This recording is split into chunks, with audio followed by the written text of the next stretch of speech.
The book of Ecclesiastes.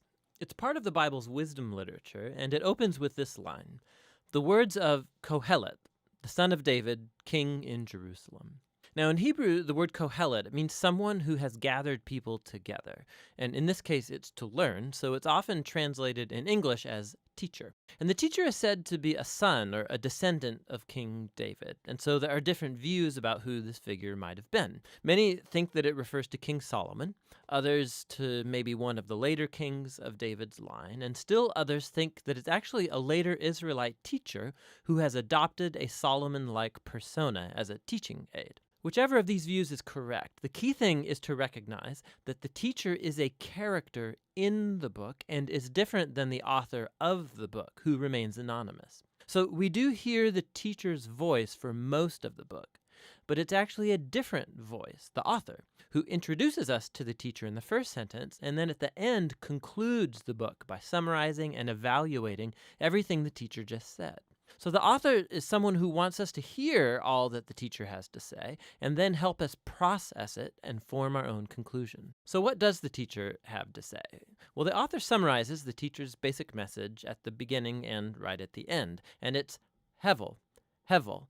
Everything is utterly Hevel. Now, most English Bibles translate this word Hevel as meaningless, but that doesn't quite capture the heart of the idea. In Hebrew, Hevel literally means vapor or smoke, and the teacher uses this word 38 times in the book as a metaphor to describe how life is, first of all, temporary or fleeting, like a wisp of smoke. But secondly, also how life is an enigma or a paradox. Like smoke, it appears solid, but when you try and grab onto it, there's nothing there. So there's so much beauty or goodness in the world, but just when you're enjoying it, tragedy strikes and it all seems to blow away. Or we all have a strong sense of justice, but all the time bad things happen to good people. So life is constantly, it's unpredictable, it's unstable, or in the teacher's words, like chasing after the wind. Hevel. Now that's kind of a downer. So why is he saying all of this? The author's basic goal is to target all of the ways that we try to build meaning and purpose in our lives apart from God. And he lets the teacher deconstruct these. So the author thinks we spend most of our time investing energy and emotion in things that ultimately have no lasting meaning or significance. And he lets the teacher give us a hard lesson in reality. You can see this most clearly in the opening and closing poems, which focus first of all on time and then on death. So the teacher says, you can spend your whole life working and achieving because you think that makes your life meaningful. You should really stop and consider the march of time. For all of the human effort that takes place in the world, nothing really ever changes. So sure, we develop technology and we build nations that rise and fall, but go climb a mountain and see if it cares. It was there long before any of us, and it will be here long after. I mean, no one's even going to remember you or anything you did 100 years from now, but that mountain, it'll still be there. And the ocean will still be breaking on the beach, and the sun will still rise and set. And so time will eventually erase you and me and everything that we care about. And if that's not disheartening enough, the teacher also can't stop talking about death, all the way through the book, but especially in this poem near the end. He says, death is the great equalizer, and it renders meaningless most of our daily activities. It devours the wise and the fool, the rich and the poor, no matter who you are, what you've done, good or bad, we're all going to die, and it's inescapable.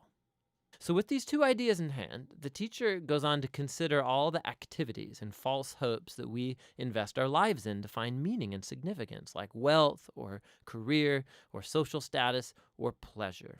So you think working hard is going to make life worth it?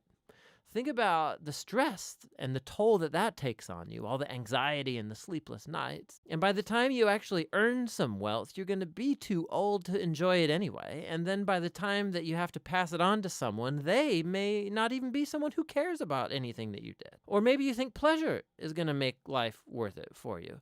Go for it. Live for your vacations, live for the weekend party. Monday always comes. Hevel, Hevel. Everything is utterly Hevel. So what does the teacher advocate then? That we become pure hedonists or relativists? Well, no, that would be Hevel too.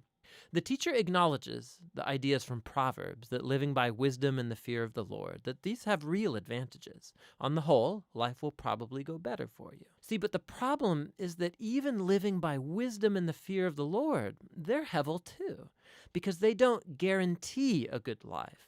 Good people die tragically, and horrible people live long and prosper. There's just too many exceptions, and so even wisdom is a hevel. Again, not meaningless, but an enigma. Wisdom doesn't work the way you think it should all of the time. So what's the way forward in the midst of all this hevel? And here, paradoxically, the teacher discovers the key to the true enjoyment of life under the sun. It's accepting hevel.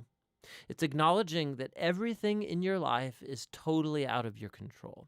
About 6 different times at some of the bleakest moments in his monologue, the teacher talks about the gift of God, which is the enjoyment of simple, good things in life, like friendship or family, a good meal, or a sunny day. You can't control these things. You're certainly not guaranteed them, but that's their beauty. When I come to adopt a posture of total trust in God, it frees me to simply enjoy my life as I actually experience it, not as I think it ought to be, because even my expectations about what life ought to be are ultimately hevel.